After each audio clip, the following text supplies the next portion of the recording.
Hey guys, how's it going? Jason here for the love of tractors, and I am going to show you, let's call it the winter lineup at Dogtown Farms. As you know, Dogtown Farms is my farm toy display, and it's undergoing some changes, and I've been a bit slow on them because, real life got in the way. But progress is being made nonetheless. So someone asked me if I could do a full lineup video of Dogtown Farm. So I'm not going to do a full lineup video, but I'm going to show you some early spring lineup, if you will. And if you want to see the fall stuff, I did a little bit of a video on that not too long ago, and I'll get a link somewhere on this video to that. But in the meantime, let's take a look at sort of how things would look on the farm before spring gets here. So there's some work being done in the shop. Most of the tractors are put away, so on and so forth. So, all right, let's talk tractors, y'all.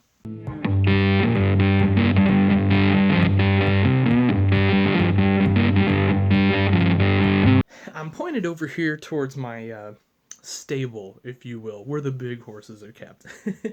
But I think the first thing I'm going to do is I'm actually going to take you and show you in the cold storage shed, which houses our sort of spring tillage, if you will. And right now, you'll see we've got a variety in here. So we still need the VT disc for now. That is actually going to get replaced really soon with another disc, but not necessarily a VT disc, and I'll have more on that as it happens. We have a Kraus field cultivator sitting here. This is a 44 footer. The farm will have a second 44 foot model of that. It's actually being painted right now, if you catch my drift. And then we run two Landau finish-alls. And, those are great finishing tools. They do a pretty good job of weed control in the spring and so on and so forth. The field cultivator is it's a little redundant having the finish-alls, but at the time those finish-alls were purchased, those were the biggest finish-alls you could get. And, of course, now you can get bigger. So the big field cultivator was needed then to get over the ground to stay in front of the planter in some places. And the field cultivator has its applications, particularly here where we farm in the Mississippi River bottoms in Illinois. But the field cultivator works a little better in the gumbo ground than these finish-alls will, especially if, let's say, the ground has a little bit of moisture in them. So, anyway, that's the reason for that. Like I said, going to add another field cultivator. This guy's going to go away. He's just going to get retired to a shelf somewhere. So, all right, moving on. So you guys are probably all really familiar with my center stack here. And as I've said before, oops, don't drop the camera. A lot of this is going to get cleaned up. I don't know, hopefully before spring, but I've got a guy working on a bulk center, if you will, for all my liquid chemicals. And if that gets done, a lot of that's going to get cleaned up, and it's just going to be the fuel tanks there. And I may do something else with a little piece of that. We'll see. Like I said, that's in flux right now. And of course, we got our stock chopper there. That's basically retired now, as we have chopping heads on everything. And you can see the farm's lowboy back there on a Pete 379 and lowboy, to haul things to and from wherever we're going. So, all right.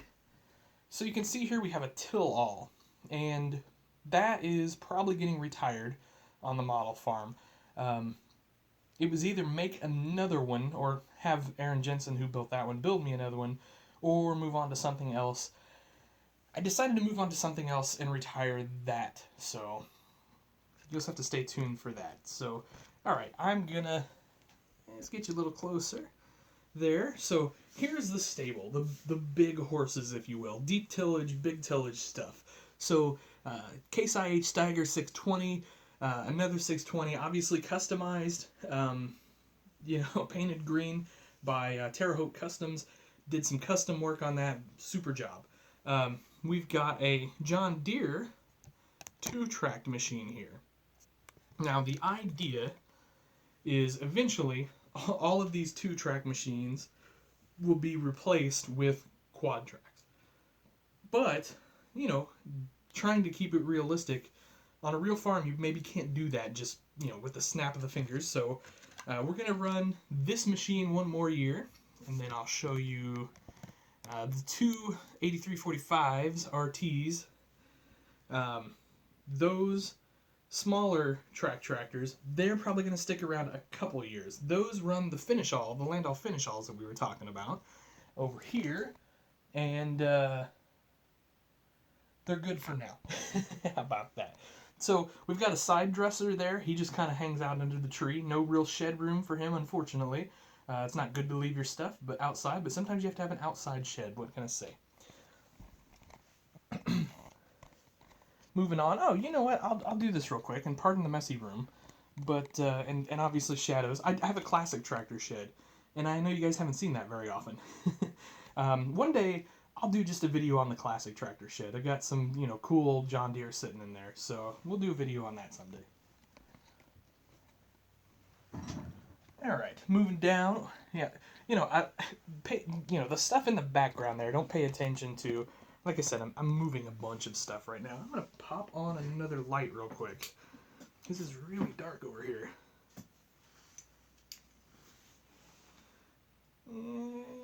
That didn't help much, did it? Yeah, whatever. Alright, so heading down Combine Alley. Of course, we got the 2 combines stored away. And then let's take a look in the shop. Been doing a ton of work in here lately. So we've got an old Steiger in there. So the farm collects old tractors, if you will. And I'm going to have a shed dedicated just to old restored tractors someday. Sneak peek of a header there. And then we've got a pulling tractor, old puller, in the corner. And that's getting worked on this winter too. Now, of course, you got the big 9120. And, you know, I did a video on that and all the custom stuff I did. That is the planting tractor. And then I've added a lot of details to this shed recently. Some toolboxes, some parts bins. As you can see there, I painted those Steiger green because why not? And so on and so forth. And then even over in this corner, we've got some parts bins hanging on the wall.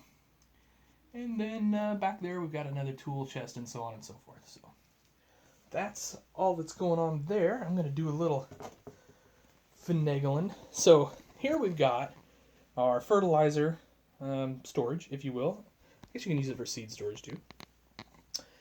And then this is the sort of chaotic area. Eventually this is going to be Dogtown Ag, and I'll tell you all about that when it happens. But for right now, you can see we're unloading some corn with the brand new Westfield auger, and we've got a couple gravity tanks back here. These are left over from the old days when the main part of the farm was here, until sort of the new shop and everything was built in the other area.